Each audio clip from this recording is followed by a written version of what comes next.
And let's welcome Julia Poorman to the show. Welcome. Hello. How you Thank you guys doing, for man? having me. Thank you for joining us tonight. Where Of are you? It looks course. very nice where you're at. I'm actually at my day job. This is like our little foyer area. So we have some plants and some windows. So, yeah. You have a day job. Come on, man. Your music is taking off. People are listening to you all over Spotify and everything else. You need to quit that day job, start working on music alone. I would love to be able to do that from your lips to God's ears. I mean, if I can, sustain myself in that way, that would be the goal. Sure. Well, Julia, since probably most of our audience is not aware of you yet, let's make them aware. Why don't we start out with just kind of give us a brief history of you and your music and, how we've gotten to this point today. For sure. So, I have been singing and writing songs for a long time, since I was a little kid, and then I started taking it seriously around middle school area. And then in high school, I started recording, like I went to New York City, recorded an EP, got together with somebody that really helped me formulate my songwriting, really kind of helped me I guess, workshop my tracks Okay. and produce them, and started, playing locally and whatnot. And I put music kind of on the back burner for probably about 7 to 8 years. I really started taking my fiance and I run another company, and that's what I'm here doing today. And so I kind of wanted to focus more on my career for a little while, and then in 2021, I had, a major life event happened. And I just really needed to like kind of dive back into music in order to heal from that. And I just have not been able to stop writing ever since. And I kind of figured like it's now or never if I'm really going to try to pursue this. So here I am now. Right on. Well, I in a similar but quite different realm, I write books, and I write books about my own personal life. Okay. And I could tell you it is very frightening. Release day, anyway. Release day, when you put it out there and you telling people an awful lot of stuff that 99% of the world would not share, it is Right. absolutely frightening. And then for a little while, when you start getting the responses back, you start getting oh, I felt this for me, it's when I read this. I'm sure you get the same exact thing when they Yeah. hear your songs and say, oh, well, this reminded me of whatever the event would be. Mhm. For you, I guess a two-part question. How do you justify sharing that much of your vulnerable side? And B, are you comfortable doing it? Yeah, I think it's a little bit of a fine line because I mean I've always been a pretty open person. I think that's just the part of me that likes to connect with other people, and I think that you can form deeper connections with people when you do open up about like some of the trials that you've been through, or maybe some of the shadow side of you that maybe you don't want people to see or know about, or some of the struggles you've been through. And I've always been pretty open with that and pretty raw with my emotions. So there's not much shame around that. But I think once you get older, and you start to like, come out in the workplace and you start to, you know, yeah, there are definitely are things you don't want to share with the world as you become an adult. When you're a kid, it's kind of like, whatever, word vomit. And then you become an adult and we kind of want to have this perception of who we are to other people. So I totally get that. We're very brave to bare our souls like that, right? Yeah, exactly. But I don't think that songwriters or artists or writers in general like should hold back. I think, like I said, I think that's vulnerability is what brings us closer together. And it's been really cool to hear other people's experiences with my songs. Like I write it from one perspective, from having one experience, and somebody else applies that to their own experience, and it means something maybe very similar or maybe very different from how I intended, or how, from the perspective I wrote it from. So when it comes to writing music, what are you don't need to delve into your personal life too much, but what are your Yeah. inspirations? What makes you write these songs? You write, is it breakups? Is it Mm. what kind of experiences do you write about?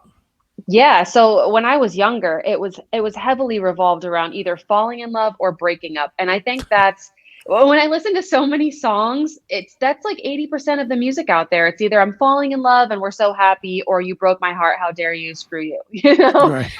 So there was a lot of that, and probably because that's what I heard of a lot. So I'm like, oh yeah, we're going to write about breakups, and heartbreak.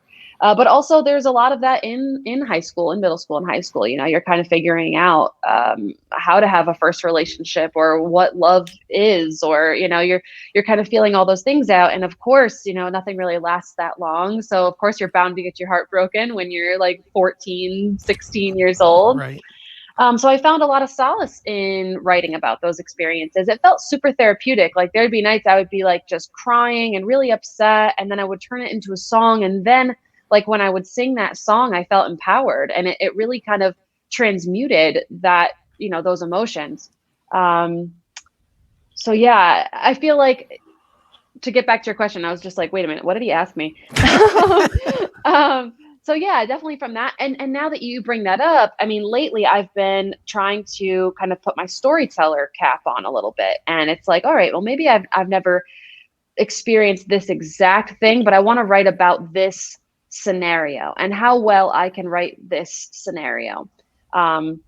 So, putting myself in somebody else's shoes, or putting myself in my younger shoes, and maybe trying to remember back to a time, because, being my age at this point now, I've been in a relationship for 9 years, and I've had the same job for 9 years. And so there's a lot of like, not that my life isn't exciting and we haven't traveled and we haven't done things and seen things, and there's been ups and downs, but as far as trying to keep that creative spark, you want to kind of create a story. So I've been trying to do that. See, I was going to ask, does your fiance worry a little bit that he's going to end up like the next song? Because, Taylor Swift, somebody like that, moves on every other day just so she can have a new album. And it has worked out okay for Taylor Swift. It's worked out all right. So it's totally worked for her. Yeah. And now she and Joe just broke up, and that was 6 years, a relationship of 6 years. So I can't even imagine what her next album is going to be like. What I'm saying. You could be a millionaire. You got to tell the guy, though, sorry, it's been a good run, but I got to move forward. Yeah, I hear you. He probably wouldn't be very happy with that, but but no, I don't think he's too concerned with that. But I think, drawing from some of her experiences, she did have an era. There were 2 albums she wrote, Folklore and Evermore, that were very storyteller. And it was, about a girl named Betty, and she wrote a whole song about Betty. And, she was kind of just like creating these stories. And I thought that was really cool, because those were some of her best albums, in my opinion. So I guess taking a little bit a note out of her book, to have some more experiences. Do you solely write from your own experiences, or do you try to tell, where you were saying putting on your storyteller hat? Yeah. Do you go maybe more, I don't know, Edwin McCain-ish, and try and tell kind of more universal stories here and there that everybody should be able to relate to? Well, it's funny you mention that, because I've written in a couple different directions here, and one is mainly like, okay, Julia Poorman as like me trying to create myself as an artist or as a brand, right? And then there's also some stuff I do with sync licensing. Are you familiar with that? Yeah. Mm-hmm. So with sync licensing, stuff can never really be too specific, because I have this one instructor who's like, you can sing about a house, but don't sing about a red house, because then they can't put it in a universal scene. So trying to write like that has definitely kind of broadened my skill level, because normally if you had asked me this question 7-8 years ago, it would all be from personal experience. Pretty much everything I wrote was either, like I said, like a breakup or a loss of somebody, or, written about a friend, or, that kind of stuff. And then trying to put that cap on of like, okay, let me try to write something really broad is actually very difficult. Sure. I have found that to be very difficult, because you really, as a writer, you want to get specific, because it's in those specific moments where you hear how well something is crafted lyrically, that you're like, whoa, that is so genius. But if you're just singing about like the trees blowing in the wind, and like, it's definitely more of a task, because my mind wants to be like, how well can we say this? How cleverly can we say this? Mm-hmm. But the only problem with doing that, though, is if you're not capturing into the movie TV market these days, Yeah. This style of music just, I was thinking about this before we started. This style of music has been almost killed by radio's laziness and just keeping classic music. They don't bring new artists like yourself into the mix. They just go find a ballad from, I don't know, anybody, from Guns N' Roses, from Tina Turner, from whoever, and recycle it, instead of bringing up new talent. But movies still seems to be the place where a lot of new talent can get found. For you, when you see that, is that disheartening, or would you be just fine if 50 movies bought Julia Poorman music? I would be just fine with that. I mean, as long as people can like Shazam it and figure out that it's me. So that's the only thing is, and maybe not. If the money was there and I was like having fun doing it and I was able to still, hone my skills and practice my craft, and it was able to provide me with some stability, I think I would be totally fine with nobody even knowing who I was. But there's this other part of me that's like, no, you have to be the star, and you have, like, I don't want to give up on it yet. But yeah, I think you make a really great point, because there's definitely a lot of times I'll watch like new HBO series or movies or documentaries, and I'll find really cool artists and really cool songs in that way. Yeah, I do the same thing. I literally sit with my phone, and every time music comes on, I'm popping Shazam up just to see who it is, and then I'm going to Spotify. And sometimes it's, and again, this is the weird thing about today media versus like 20-year-old media. 20, 30 years ago, you would buy a soundtrack and it had this list, and you would discover bands.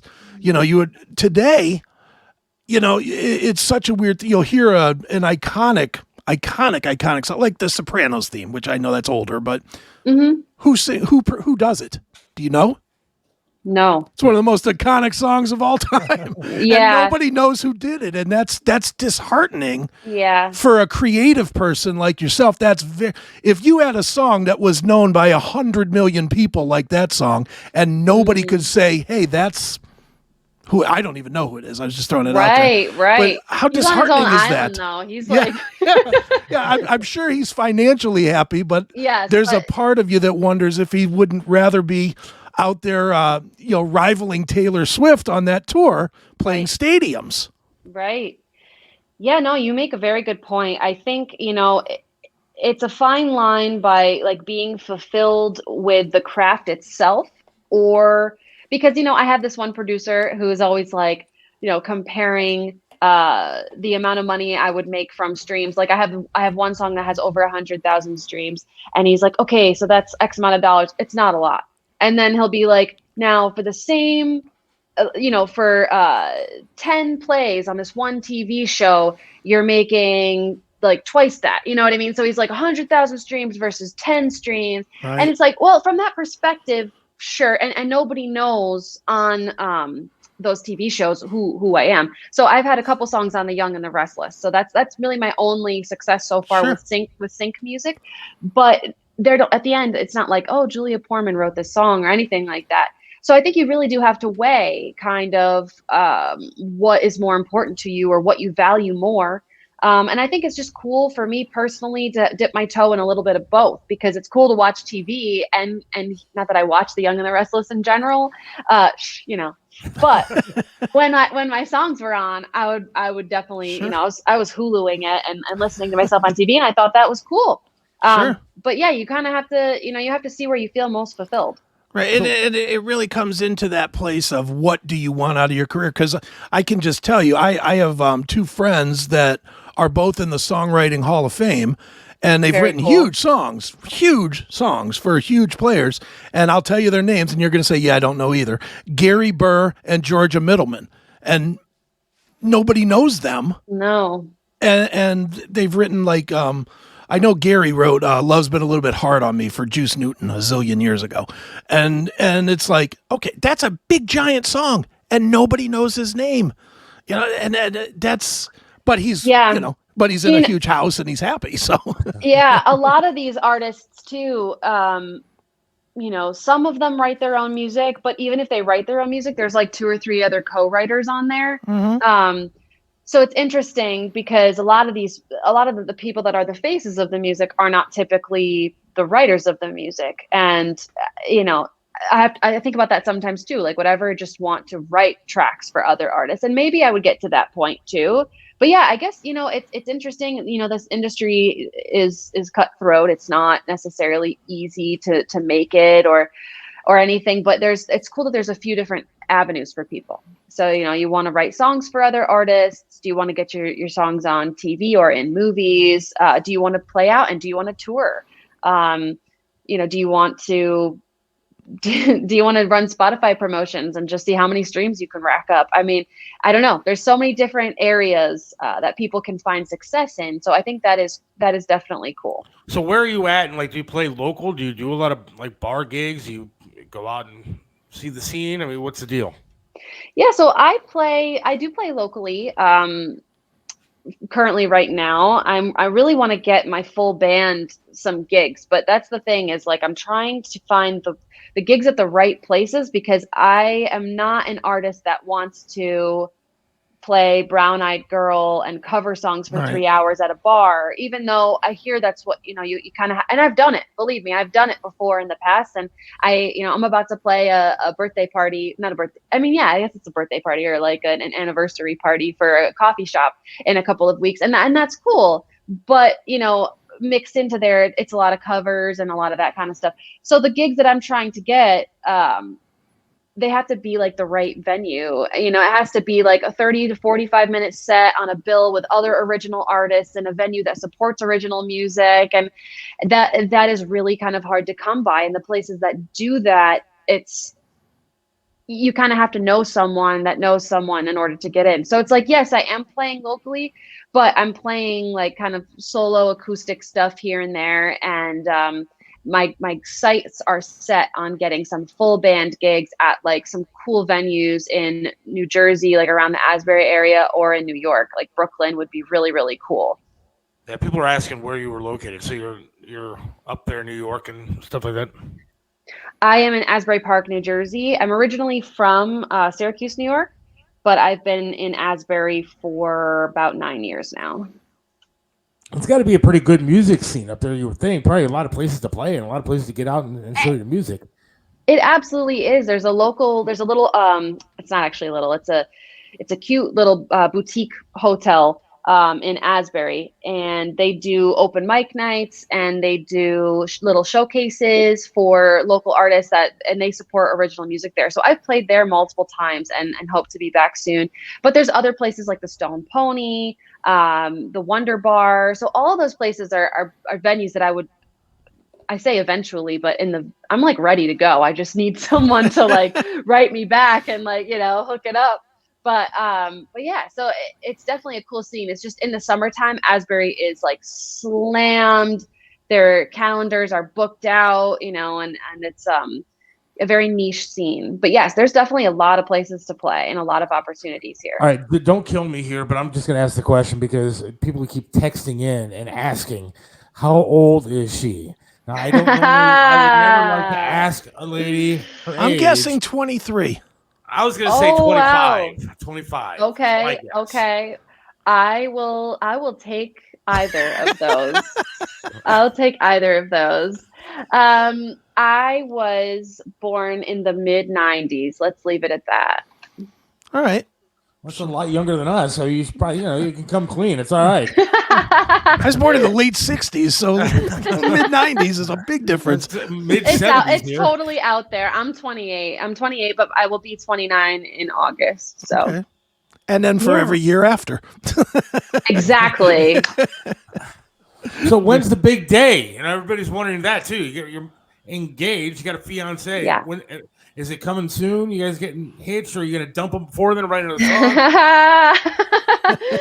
I will be so July 21st. Nice. So coming up in 5 weeks, 6 weeks.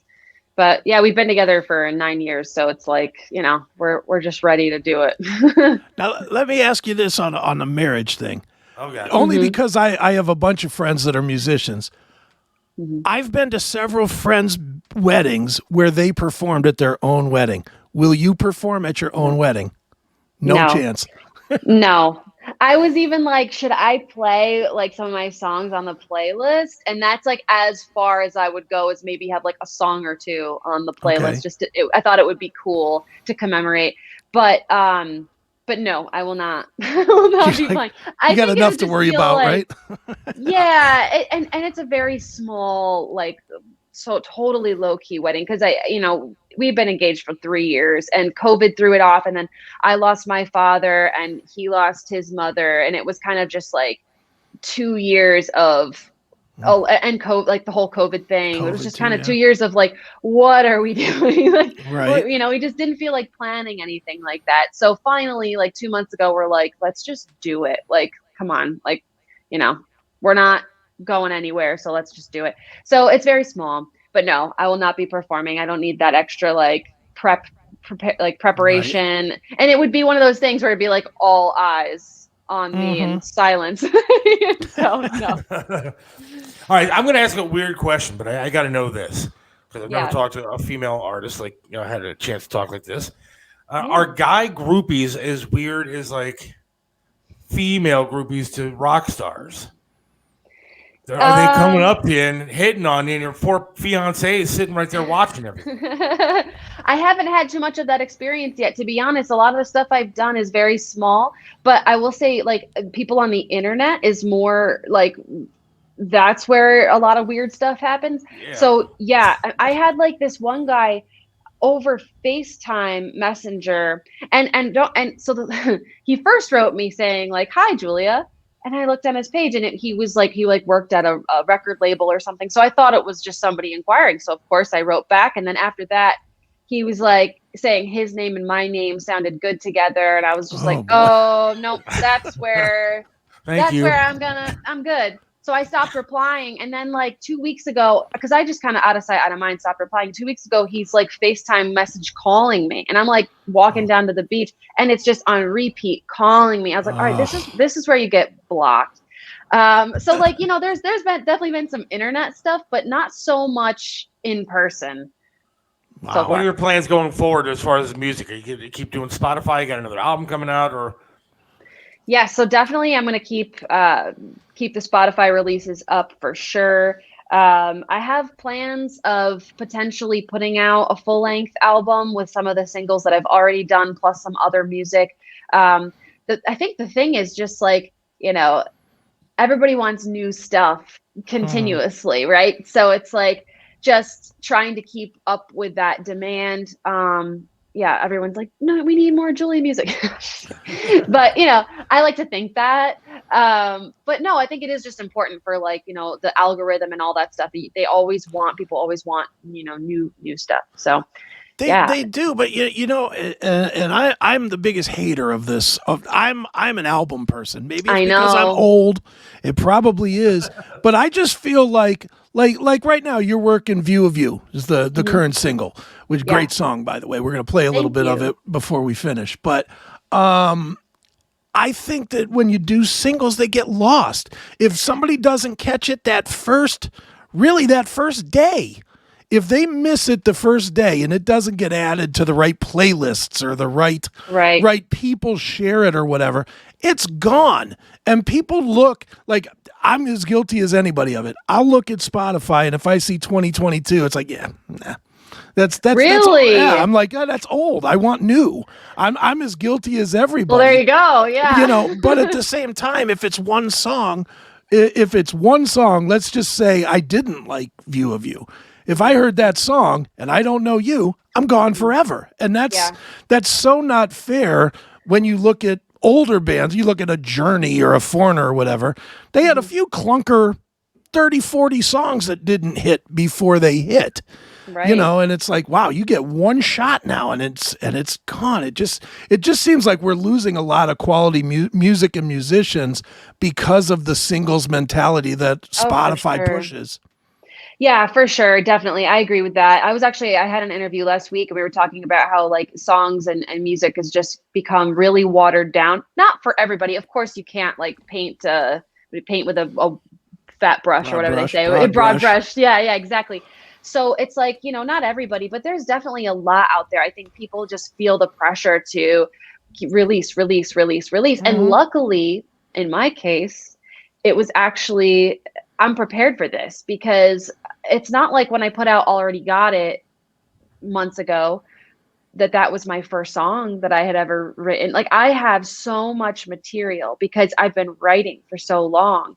And I even have an old EP that there's some tracks on there that I might want to release as new tracks, because I did put them on Spotify, but I quickly took them down when I started like re-releasing or, reintroducing myself into music. So I have a lot of material, which is great, but I feel like, so the quality there isn't like rushed, but there are definitely a lot of artists that they're just beginning, that they feel that pressure, that crunch to produce.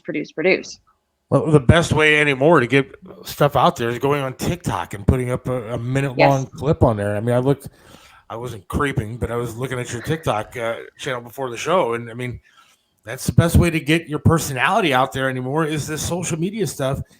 But it's crazy because it's a one-shot deal. I mean, if you don't catch somebody in that 1 minute clip, they're not going to follow you, and then on to the next. Yeah.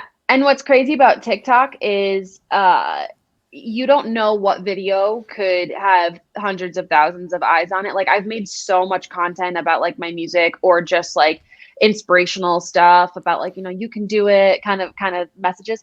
And the one that got like 500,000 views is one of me making fun of myself putting in one of those light bulbs that's like light sensitive.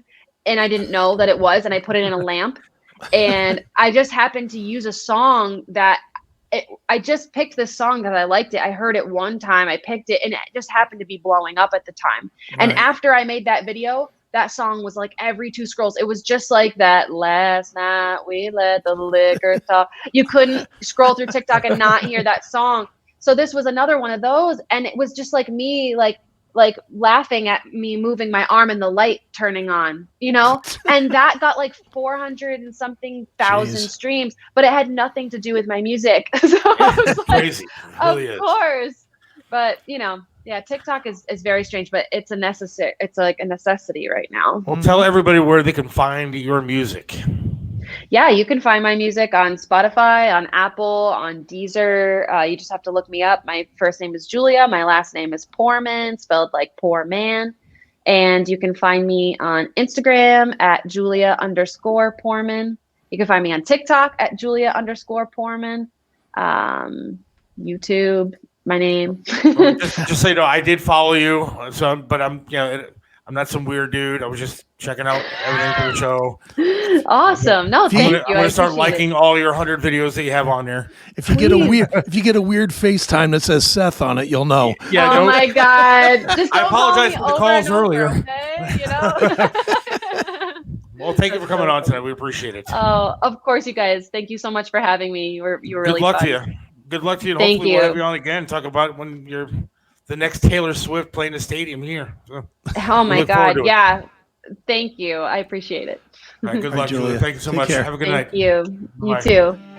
How could a man be so cruel when she waits for the payday to put a temporary smile on her face?